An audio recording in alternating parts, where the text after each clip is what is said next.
registrado a ressurreição do Senhor Jesus, como Marcos, capítulo 16, versículo 9, nos diz que no primeiro dia da semana ele ressuscitou. Então, nós vemos que na cruz ele não ficou, muito menos naquele túmulo, mas ao terceiro dia ressuscitou dentre os mortos. E hoje ele está vivo, está exaltado nos céus.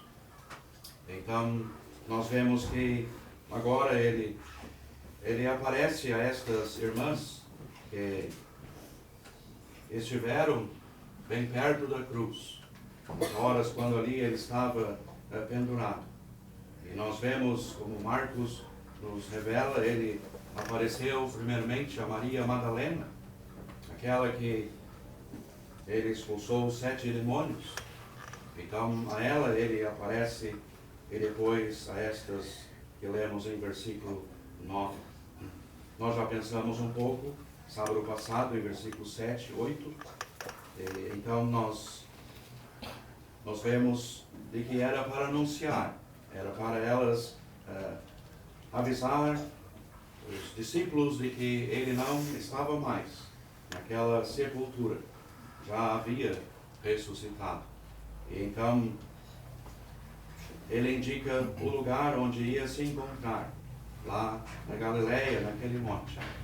Mas sabemos que antes ainda deste dia, ele aparece aos seus discípulos no cenáculo, como também mais de 500 irmãos puderam ver ele, como Paulo fala em 1 Coríntios. Mas sabemos que somente ele apareceu a pessoas salvas. Jamais um que não foi salvo. Jamais um que ainda não tinha aproveitado da salvação ouviu ele depois da sua ressurreição. Somente pessoas salvas que viram ele. Então nós vemos aqui que elas saem para o avisar os seus discípulos. E como está registrado em outros evangelhos, a atitude como de Pedro e João, que correram até o sepulcro. Então nós vemos que João ele entra primeiro para ver o lugar aonde ele tinha estado, e dali ele ressuscitou. Como já pensamos sobre o anjo que removeu a pedra, então, isto foi somente para mostrar que aquele sepulcro estava vazio, mas ele não precisou remover a pedra, ele não precisou desenrolar o lençol, mas ele ressuscitou dentre os mortos. E como nós vemos aqui, ele dizendo de que não temais, não era para temer, mas podiam se alegrar agora, sabendo que o Senhor, ele vive. Ele está dizendo aqui, ide dizei a meus irmãos, que vão a Galileia e lá me verão. Então, ele chama os seus discípulos de irmãos. Então, cada pessoa salva tem o privilégio de fazer parte dessa família. Uma família celestial, a família de Deus. Não mais com ligação a este mundo aqui, mas agora ligado a Cristo, desde o momento da salvação. E ele agora diz a meus irmãos. Então, ele tinha uma notícia, um aviso, para que elas o entregassem para eles. A partir do versículo 11 nós vamos ver que esses soldados que presenciaram aqueles momentos, o momento do terremoto, o momento do anjo, conforme Mateus, outro evangelho fala de 2 anjos.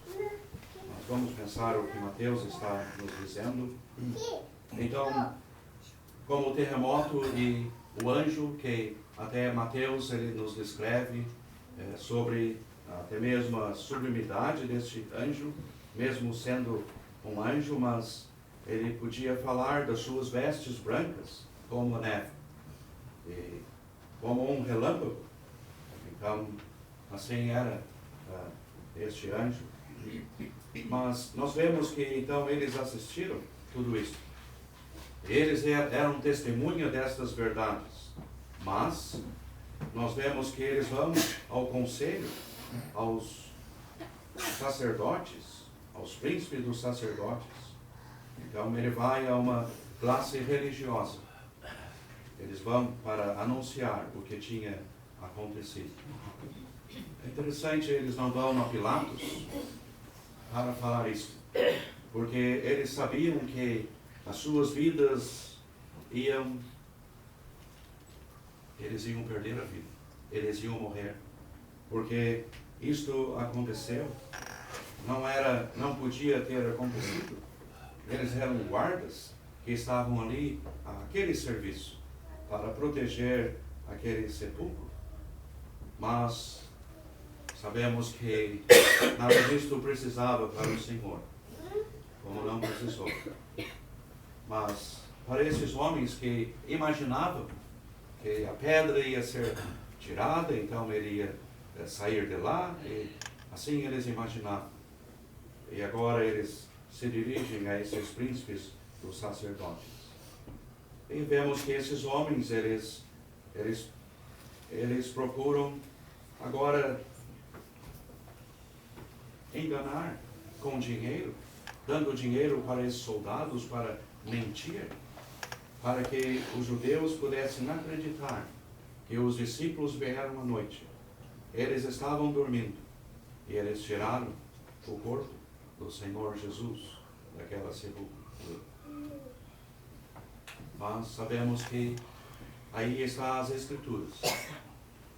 As Escrituras estão aí, revelando-nos o quanto a ressurreição do Senhor Jesus. E é interessante este versículo 15, que diz que eles, recebendo o dinheiro, fizeram como estavam instruídos, e foi divulgado esse dito entre os judeus até ao dia de hoje. Então, nós sabemos que a mentira se espalhou.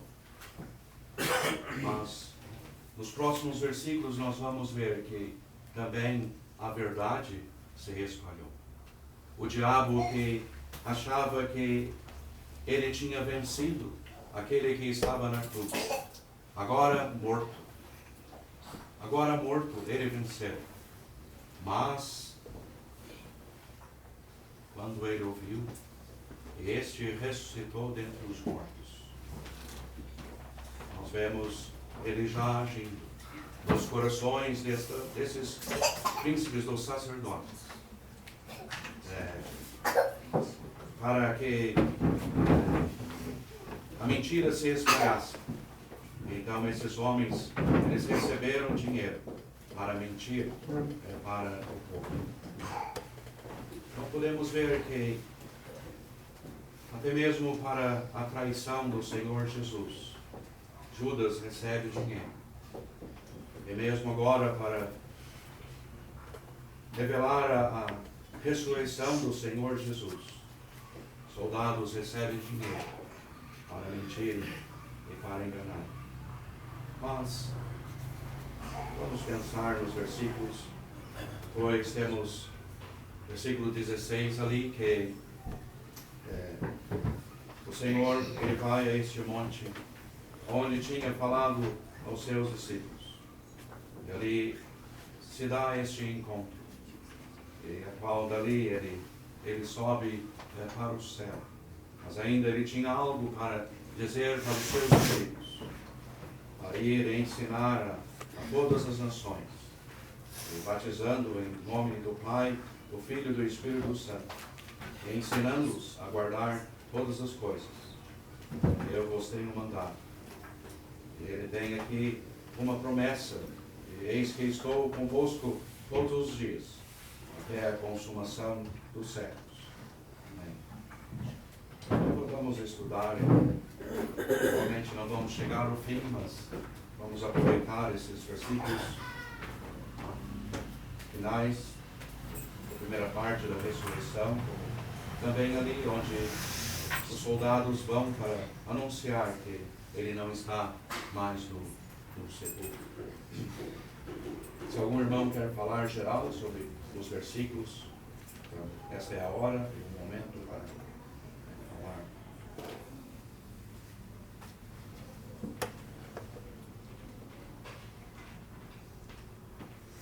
É bom ver o cumprimento do Antigo Testamento no Novo Testamento, e principalmente em relação a esta ocasião. Nós já pensamos alguma coisa, Isaías 53, sobre os sofrimentos de Cristo, mas existem outras profecias com mais amplos, como por exemplo as festas de Levítico capítulo 23, aquelas 7 festas, onde nós vemos que boa parte já se cumpriu até aqui. A Páscoa se cumpriu. Junto com a Páscoa seguia a festa dos pães asmos. Depois nós temos a festa das primícias. Então, a festa da Páscoa era o sacrifício do cordeiro, e junto com a festa dos pães asmos era a festa, aquele pão sem fermento. Então, isso nos fala da morte do Senhor Jesus, mas também nós temos a festa das semanas, ou das colheitas, primeiramente a festa das primícias, aonde os levitas levavam a primeira colheita, uma pequena parte da primeira colheita nesta festa. Isto nos fala da ressurreição do Senhor Jesus. Eles traziam uma pequena parte daquilo que iam colher dentro de alguns dias. A mesma coisa, a ressurreição de Cristo. Isso nos mostra que Ele é o primeiro de outros que vão ressuscitar como Ele. Para ser como Ele, para não provar a morte. E depois, o Senhor Jesus, Ele ficou aqui no mundo 40 dias. Mas dentro de 50 dias, desde a festa da Páscoa, tinha o Pentecostes, aonde aconteceu em Jerusalém, aonde foi formada a igreja. Então, todas essas festas, essas 4 festas já se cumpriram. Tem 3 festas para se cumprir ainda. A festa das trombetas, que está ligado agora com a nação de Israel. A festa das trombetas é quando Deus, após o arrebatamento da igreja, vai chamar Israel, vai tocar para chamar Israel. Seria o evangelho, novamente, o evangelho do reino. Tem o dia da expiação. Vai ser quando Israel vai reconhecer que, vai compreender Isaías 53, que aquele que foi morto há muitos anos atrás era o Messias. E enfim tem a última festa, que é a festa dos tabernáculos, que nos falam do milênio. Então é bom o crente estudar a sua Bíblia e ver a aplicação disto no Novo Testamento. O apoio do Novo Testamento para o cumprimento do Antigo Testamento. E aqui, hoje, nós estamos estudando, dentro de 50 dias se cumpriram 4 festas, mas quantos anos levaram para se cumprir essas festas? Na realidade,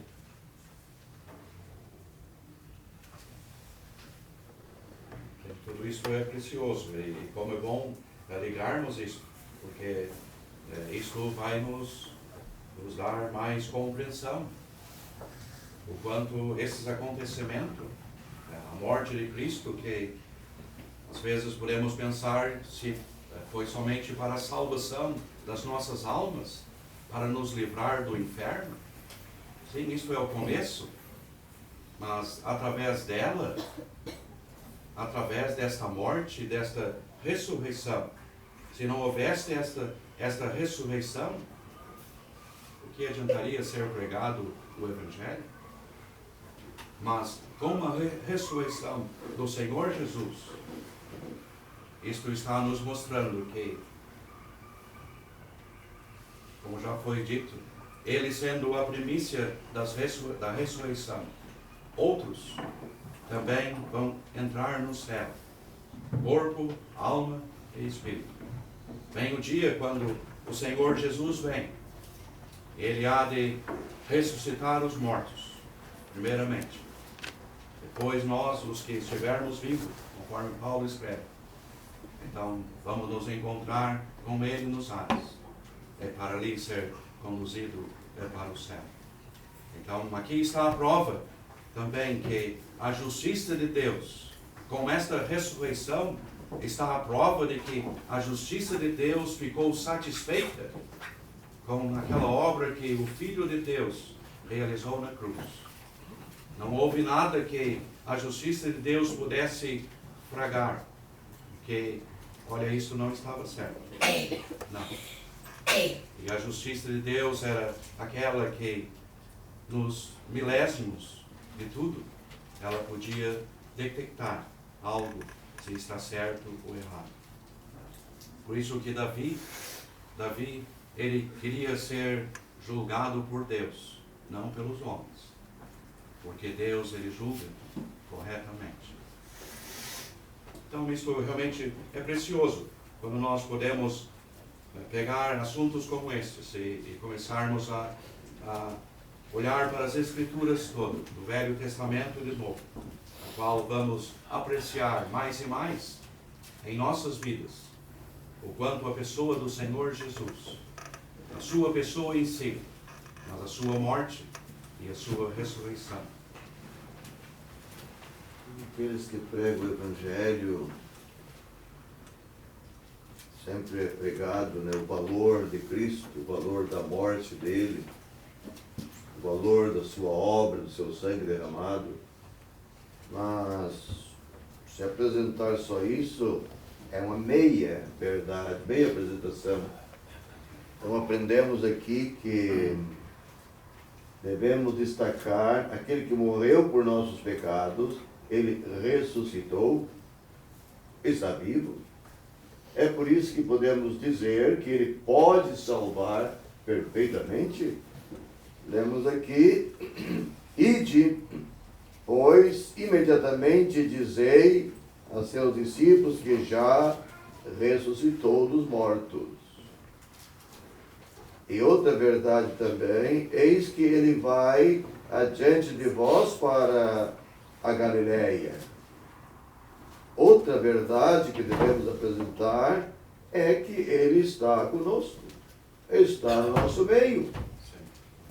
Quem prega o Evangelho não está pregando sozinho, não está pregando de alguém que morreu e não se sabe mais nada dele, falando de um Deus morto. Estamos pregando de um Deus vivo. Foi morto pelos nossos pecados, ressuscitou, está vivo e temos base na Bíblia.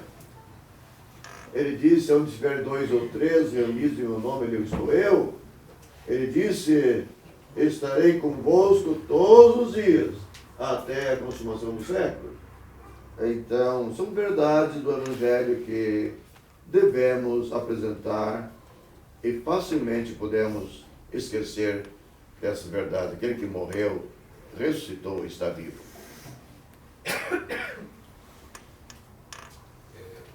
Faz-me lembrar da pregação do apóstolo Paulo em Atenas, quando eu estava vendo aqui, se comoveu o seu espírito, comoveu-se em si mesmo, vendo a cidade tão entregue à idolatria. Ele não mudou a sua pregação. Ele, na realidade, aproveitou até a ocasião. Mas ele disse, anuncie agora a todos os homens em todo lugar que se arrependam, porquanto tem determinado um dia e que com justiça de julgar o mundo, por meio do varão que destinou, e disso deu certeza a todos, ressuscitando-o dos mortos.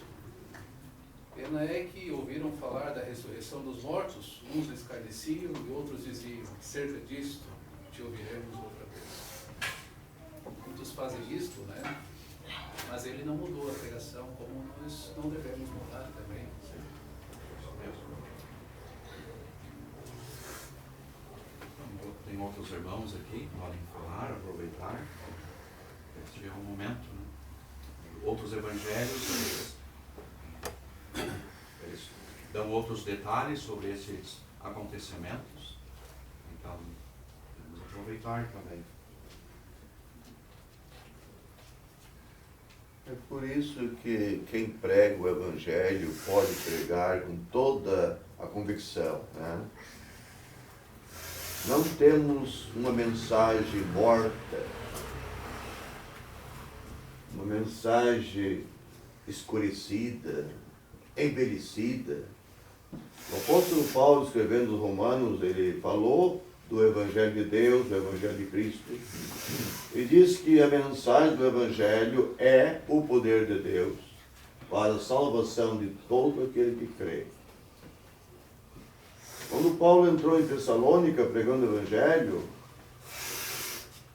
ele destaca que a pregação entrou lá, era a pregação de Deus e no poder de Deus. E olha, que pecadores se salvaram e agora se reuniam como a igreja de Deus. Então, quem prega o Evangelho sabe. Esta mensagem não é uma mensagem mesquinha, que deixa dúvida, não. Temos as Sagradas Escrituras em nossas mãos para mostrar verdades. Por isso que Paulo podia dizer: esta é uma palavra fiel e digna de toda aceitação. Que Cristo Jesus veio ao mundo para salvar os pecadores. Esta é a grande verdade do Evangelho. Como também não é para mexer com as emoções, né? Mas é para mexer no coração. Então, podemos ver que sempre a palavra de Deus, ela vai de encontro ao coração. Então, o escritor aos Hebreus, ele mesmo fala desta palavra viva. E fala de que ela penetra lá dentro, no íntimo do indivíduo. Então, não mexe nas emoções dele, no sentimento, mas leva para o coração. Interessante o conhecimento que o anjo tem, ou os anjos tinham aqui, né? Porque além de dizer não tenhais medo, não se dirigiu aos soldados, não estavam mais, mas às mulheres. Eu sei que buscai a Jesus. Né? E ele lembra também elas, o Senhor Jesus, aquele que foi crucificado. Então lembra da morte aqui também. Eu sei. E agora também lembra das suas palavras para com elas. Como tinha dito, vim de ver o lugar onde o Senhor jazia. Como os anjos acompanham. Temos o lado que tanto elas como os discípulos esqueceram das palavras dele, que ia ressuscitar, mas também podemos ver que elas não procuraram se reunir para então chorar ou lamentar a morte. Sem dúvida que isto passou no seu íntimo, nos seus corações, mas nós vemos que logo elas compram as especiarias para ungir o Senhor Jesus. E elas vão bem cedo para esse sepulcro. Porque, como Maria Madalena podia dizer para o Senhor mesmo, como ele ali, Marcos revelando ele como um jardineiro, ela imaginou que era um jardineiro, mas ela só disse que queria o seu Senhor. Se alguém o levou, que eu entregasse, porque ela queria ele. Então, interessante, estava atrás do seu Senhor. Havia no seu coração o Senhor na sua vida. Bom, quando nós também podemos buscar o Senhor, ir de encontro a Ele. E podemos fazer isso diariamente em nossas vidas, mesmo trabalhando, mesmo em outros lugares que estamos, mas os nossos pensamentos, os nossos corações, que possam estar no Senhor.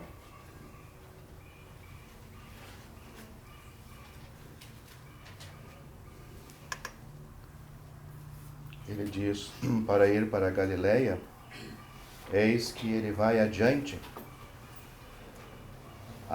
de vós para a Galileia. Ele foi adiante de nós na cruz. Ele sempre vai adiante. Outros seguem. Ele vai adiante, então, ali o vereis. E o anjo reforça. Olha, eu já disse. Note o que eu estou dizendo. Eis que vô-lo tenho dito.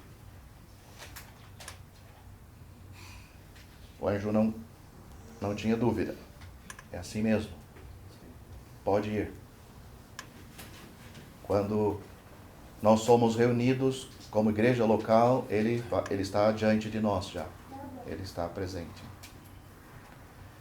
Nós vemos que elas foram falar, mas nós vemos que ele foi adiante, antes dela anunciar, e animou elas para fazer o que o anjo tinha dito para ser feito aqui. Elas nem chegaram aos discípulos, ele já estava adiante para animar e reforçar. É isto mesmo. Isso me lembra sobre o sacerdote Zacarias, pai de João Batista. Ele ficou mudo porque o anjo anunciou o nascimento, mas ele disse, mas como é que eu posso saber? Mas eu estou lhe falando, estou dizendo. Então ele ficou mudo, cara. Ele não acreditou na mensagem do anjo. O anjo disse, eu assisto diante do trono de Deus. Quem está falando, o anjo estava dizendo, olha, eu fico do lado de Deus, eu assisto ele. Isso é muito solene, né? Então, isso nos ensina a veracidade, a verdade da palavra de Deus. Quando ouvimos a palavra de Deus, devemos aceitar. Mesmo que nos fira, mas é Deus que está falando. Eu tenho que aceitar, é muito melhor do que eu resistir.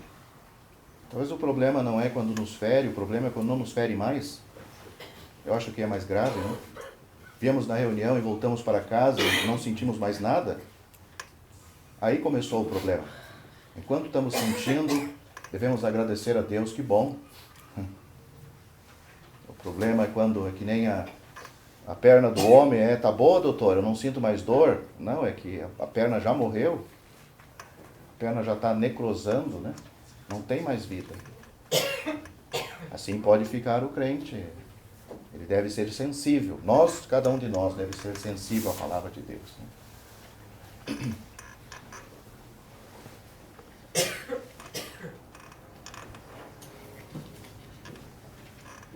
Indo elas, eis que Jesus lhe saiu ao encontro, dizendo, eu vou saúde.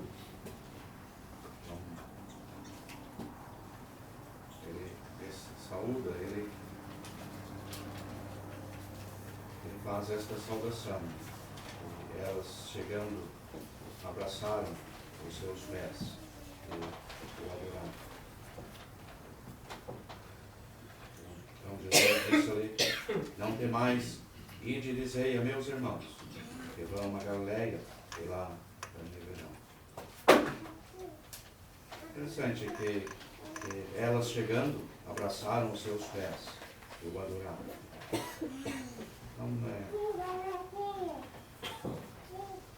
Então o crente, ele, quando está em contato com Deus, com Cristo, ele logo tem que adorar. Ele tem que se prostrar diante dele. E temos vários exemplos na Bíblia que pessoas que se colocaram diante dos pés dele para o adorar. Pode acontecer pode acontecer com qualquer um de nós, comigo, com qualquer irmão e irmã, ter que chegar atrasado na reunião, por A ou por B. Mas não deve ser o nosso costume. Saiu um artigo numa dessas revistas aí, certo, todos os crentes leram sobre esse assunto. Não deve ser uma coisa costumeira o crente chegar em cima da hora ou atrasado. Temos aqui, eis que ele vai adiante de vós para a Galileia. Devemos lembrar que quando chegamos aqui, o Senhor está aqui desde que tinha 2 irmãos. Ele já está na reunião.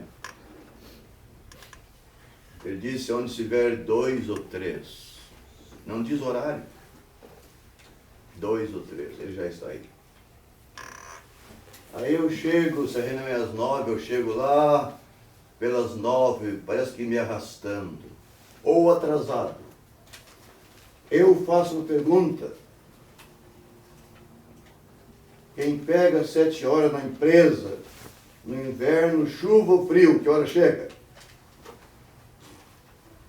Ou consulta do médico, ou para tirar uma ficha, que hora chega lá? Eu não entendo muitas vezes, a gente fica triste. Ah, tem criança? Sim, tem criança. Levanta um pouquinho mais cedo. Levanta, prepara a criança. Vem, mais cedo. Ele foi adiante e saindo elas pressusamente e indo elas, eis que Jesus, sim, o Senhor saudou elas. Então, devemos caprichar, irmão. Como já disse, eu já cheguei atrasado também na reunião. Não sei se foi 1 ou 2 vezes na minha vida, mas já cheguei. Mas devemos caprichar. Devemos caprichar. É um bom testemunho. É uma boa recomendação para os que vêm vindo, se salvando agora. Ah, fulano chega atrasado. Eu também vou chegar. Esse é o costume aqui. Não é o costume aqui. É mau costume. Que Deus nos ajude nesse sentido. Como eu já disse, podemos chegar por A ou por B. Não deve ser aquele costume, cada reunião chegar atrasado. Que privilégio dessas irmãs abraçarem os pés do Criador dos céus e da terra. Quantos santos no Antigo Testamento o Senhor Jesus Cristo mesmo disse, almejaram, desejaram no fundo da sua alma ver e presenciar o que esses discípulos estavam presenciando. Não só eles, mas outros depois deles, né? Como nós até hoje. Tão acessível, né? Ele está aí. Não tem um sacerdote entre elas e ele, os pés dele, para ministrar alguma coisa. Elas diretamente têm acesso a ele. Ele conversa com elas. Elas conversam com ele. É demais para a gente só falar, né? Isso tem que ser apreciado na alma. Não dá para ficar só na mente, né? Tem que ler e meditar e deixar que essas verdades entrem na nossa alma. Porque é demais assim, né? Interessante que tamanho contraste, né? Com temor e grande alegria. O Evangelho de Marcos diz lá que elas estavam assombradas, com assombro e possuídas de temor. E elas não diziam nada para ninguém. Elas tinham foco, que era passar a notícia para os discípulos.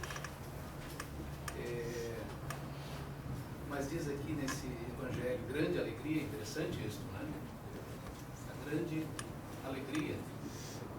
Porque elas presenciaram isso, então elas estavam tendo o privilégio. Por isso o destaque da grande alegria. Eu não consigo ler esse versículo 9 e 10 também e não lembrar do arrebatamento, porque nós estamos andando também na caminhada cristã. Vai chegar um momento, pode ser, da vinda do Senhor Jesus Cristo, Ele nos chamar e nós estar com Ele. Será que não vamos se prostrar também aos pés dele? Acho que sim. E, sem dúvida podemos lembrar desse momento. E a própria ressurreição já está nos fazendo lembrar. Esse dia, se ele subiu, se um homem está elevado nos céus hoje, está nos avisando, nos dizendo, o dia vem quando vocês também vão entrar ao céu dela, que eu vou levar para a casa do Pai. A nossa compreensão, nossa fé é muito pequena, muito pouco nesta área, mas pode ser aumentado. Pode aumentar. Ele saudou elas. Que coisa boa, né? Bem-vindos. E outra coisa. Cada crente no primeiro dia de semana chegando na reunião, convicta, será que eu creio mesmo? Será que eu estou acreditando mesmo que meu Senhor está lá naquela reunião? Ou só o meu corpinho chega lá? Como eu quero, como eu gosto, como o mundo. Lá está o Senhor que vai me ver chegando à reunião. E como eu estou chegando? Outra coisa. Abraçar os seus pés e o adorar. Abraçar os pés dele. Que coisa boa, né? Irmãs salvas aos pés de Cristo para adorar. Isso é muito precioso. Eu estou pensando, Deus nos ajude, nos dê compreensão, apreciação, reverência. Porque não é com seu fulano, seu ciclano. É com Cristo naquela reunião. Os irmãos são simplesmente adoradores, vasos fracos ali para ser usados. Mas nós podemos cooperar. Podemos cooperar uns com os outros para o bom andamento da reunião. Ou vamos atrapalhar. Tudo isso é coisa para nós pensar.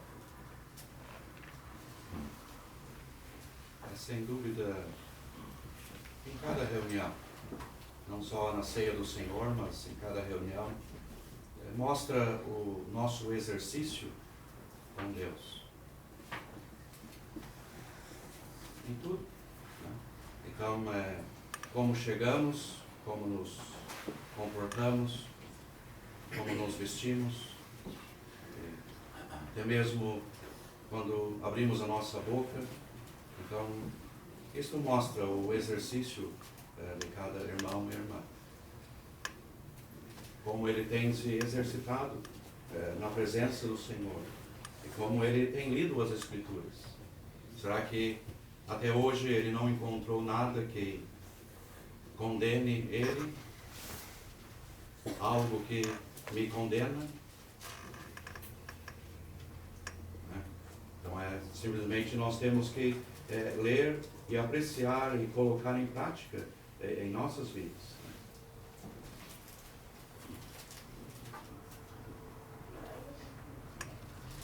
Então não era só os discípulos que, como homens, podiam adorar o Senhor. Nós vemos que as irmãs também tinham e tiveram este privilégio. E elas não ficaram uma olhando para a outra, quem vai? Não. Nós lemos que abraçaram seus pés e o adoraram. Então, a visão e o exercício delas e o desejo delas é de estar aos pés do Salvador. Então, quantas vezes há o silêncio na reunião? Quantas vezes fica entre um ou dois? Os mesmos? Todas as vezes é os mesmos? E os demais? O que temos aqui condena essa doutrina falsa que o Senhor ressuscitou, seu corpo se subiu e era só o Espírito. Aqui temos a humanidade dele, os pés. Abraçaram,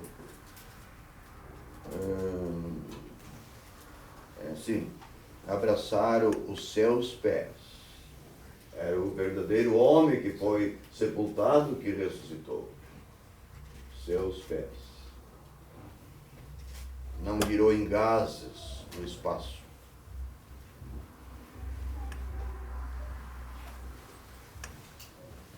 Mas outra coisa interessante, o 10, né? Então Jesus disse-lhes: não temais, ide dizer a meus irmãos que vão a Galiléia e lá me verão. Meus irmãos.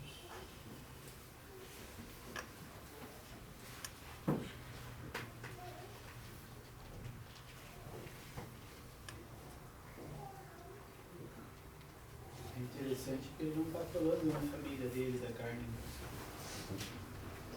Sim. Está falando daqueles que o seguiam pela fé. Porque certa vez chamaram ele, sua mãe e seus irmãos, e ele disse, né? Quem são minha mãe e meus irmãos? Esse aqui, minha mãe e meus irmãos. Aqueles que o seguiam pela fé. A família dele, da carne, no sentido. Ele mesmo se identificava tão bem com outros que também tinham interesse nas coisas de Deus. Então, e aí tem lições para nós, né? A quem nós nos identificamos mais. Essa palavra, meus irmãos, abre um leque muito grande, Sim. porque ele está dizendo que ele é nosso irmão. Quando viemos na ceia, vamos nos encontrar com o nosso irmão.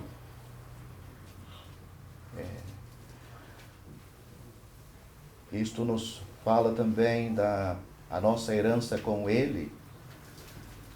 Herança, somos herdeiros de Deus e co-herdeiros com Cristo. Tudo que ele ganhou como homem, tudo que ele conquistou, isto nos fala também da grandeza da nossa salvação e da nossa posição, que é tão elevada que ele não diz menos do que irmão. Ele não pode chamar um crente menos do que irmão dele. Não tem uma coisa mais baixa, um pouquinho assim. Isso nos fala da grandeza da salvação. Nos fala também da posição do crente a que essa salvação colocou, que não pode ser menos do que irmão do Senhor Jesus. Isso não se refere à sua eternidade, como Filho de Deus eterno, mas nos fala, mesmo assim, ele não era qualquer pessoa. Ele tomou aquele corpo humano, recebeu como homem, e ele será sempre desta forma. Então nós nunca vamos deixar de estar nesta posição de irmãos dele. Mesmo ele sendo o Senhor, mas ele mostra aqui a grandeza da obra da salvação. E a que pé nós fomos colocados?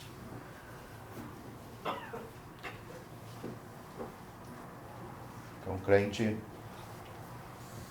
ele deve ser uma pessoa muito agradecida na vida. Tudo pode dar errado, né? Muita coisa pode causar tristeza, e causa, e dá errado. Mas tem uma coisa aqui que Deus fez por nós, que não tem Não tem coisa maior do que isto. Né? Não temos. E recebemos de graça quando fomos salvos. Eu me lembro do comentário do seu Tomás na conferência sobre esta passagem. Nós não vemos nas Sagradas Escrituras o crente chamando o Senhor Jesus Cristo de irmão, de meu irmão, no sentido de reverência, né? Mas o Senhor Jesus Cristo chama-nos de irmão. Sim. É bom nós destacar isso, né? Sim. E daqui a pouco poderemos estar chamando, mas a Bíblia não ensina isso. Assim. Então ele destacou muito bem, e eu concordo com isso. Outra coisa importante é que a meus irmãos, então, eram aqueles mesmos homens fracos, frágeis, com muito desvio, faz lembrar de, a gente já pensou aqui em estudo, de José, que é uma figura do Senhor Jesus Cristo. Gênesis capítulo 45, aquele encontro com seus irmãos, né? No versículo 4, e disse José a seus irmãos: peço-vos, chegai-vos a mim. E chegaram-se. Então disse ele: eu sou José, vosso irmão, a quem vendestes para o Egito. Isto faz lembrar então que Tomé, mesmo duvidando da ressurreição do Senhor Jesus Cristo, depois Cristo apareceu para ele, o que Tomé disse? Tomé disse: Senhor meu e Deus meu. Tomé disse para o Senhor: Senhor meu, tu és Senhor meu e Deus meu. Tomé foi meio incrédulo quanto à ressurreição de Cristo, se eu não tocar nele, não ver os sinais, né? Mas ele ficou esclarecido e reconheceu: tu és Senhor meu e Deus meu. Nós vemos também outros, como aqui falando meus irmãos, ele também disse para eles, meus servos, né? Como meus discípulos, minhas ovelhas, meus amigos. Então, ele se dirigiu e cada um tem uma lição, né? Como Senhor, como pastor.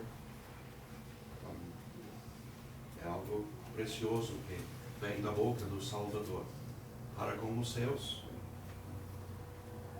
o qual ele ama muito cada um dos seus.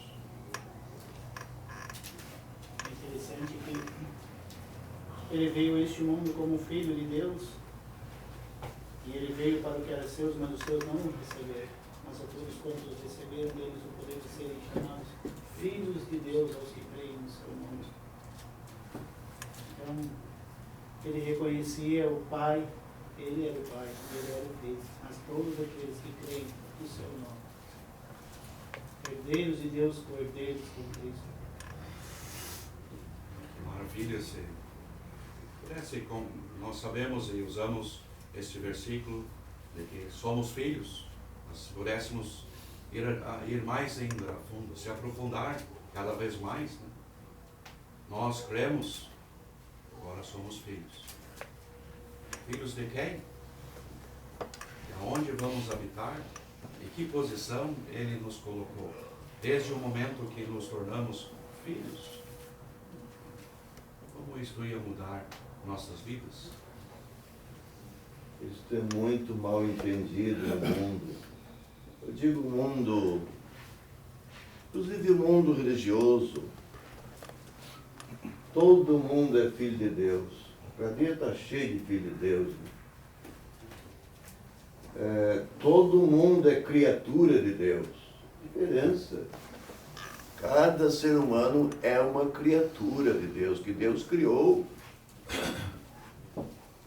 Para existir um filho tem que ser gerado. Não existe filho fabricado numa máquina. É gerado. Então, para nós sermos filhos de Deus, quando acontece isso? E como acontece isso? Trocando de religião? Nada disso. Nada disso. Não precisa ninguém trocar de religião. Não vai adiantar. Para ser filho de Deus acontece naquele exato momento. O Senhor Jesus Cristo falou a Nicodemos, aquela noite, João 3, aquele que não nascer de novo não pode entrar no reino de Deus. O que é nascido da carne é carne. A carne, a natureza humana está estragada. Ele disse, Nicodemos não entendeu. Não se admire, necessário vos é nascer de novo, Nicodemos. Isso acontece quando o pecador ouve a palavra de Deus, o Espírito Santo de Deus usa a palavra de Deus, opera no coração daquele pecador, que é uma obra do Espírito Santo. Ele, como um pecador arrependido, para isso acontecer, o Espírito Santo tem convencido ele. É uma obra do Espírito Santo. E se eu posso dizer o segundo passo, aceitar Cristo como seu Salvador. O Espírito Santo no mundo, ele está aí para convencer o mundo do seu pecado e revelar o Senhor Jesus como Salvador. Quando acontece essa aceitação de Cristo, se deu o novo nascimento. Nasceu de novo, foi salvo, entrou na família de Deus. Não é só uma criatura agora, é filho. Não é a água do batismo, nem um rio e nem gota que faz um filho de Deus. Nem a ceia, nem a hóstia. Mas é uma aceitação de Cristo como Salvador. Isso precisa acontecer na vida de qualquer pecador, se ele quiser ser um filho de Deus, se ele quiser ser um herdeiro de Deus e habitar com Deus no céu.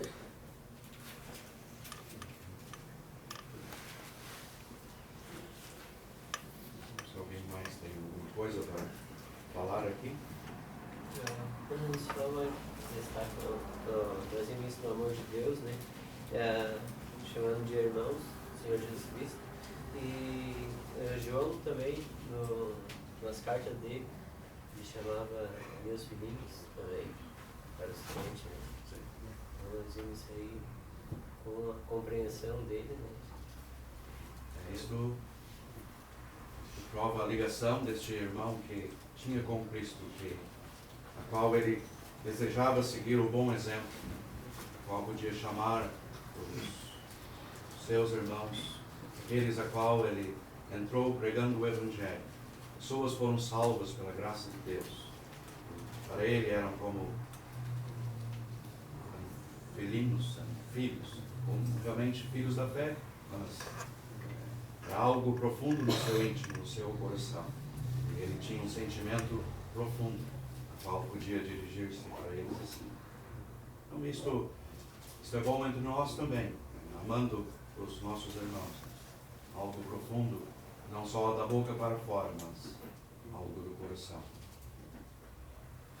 É interessante, essas mulheres aqui podem estar aos pés, os discípulos depois estavam à mesa com ele, João se reclinou nele na ceia, mas em Apocalipse capítulo 1, quando João vê ele no céu, entre os castiçais e toda aquela forma, ele diz que caiu como morto. Então, Cristo agora glorificado no céu. Então, a nossa intenção o nosso desejo é chegar na glória e nos aproximar dele, mas talvez os nossos corações vão amar ele sim, mas o que será, né? Não me disseram metade. Alguém que vai nos surpreender. Sim. João, ele teve que cair aos pés. Toda aquela glória. Ele fala dos pés dele, né? Ele os ia como um latão. Se não me engano, Cantares. Sim, pronto. Mas, Como tendo sido refinado numa fornalha. sim. Não tinha como João permanecer em pé quando viu aquela pessoa.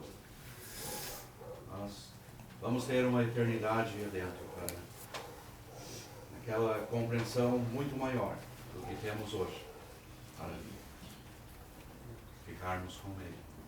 E temos uma miniatura dessas verdades revelada na rainha que veio visitar Salomão. Ela ficou abismada. Sabedoria, riqueza, finíssima, servos. Se você gostou deste vídeo, deixe seu joinha, isso nos ajudará a divulgá-lo. Também não se esqueça de inscrever-se em nosso canal, ative o sininho das notificações para que você receba os novos vídeos, deixe seus comentários. Obrigado por assistir este vídeo.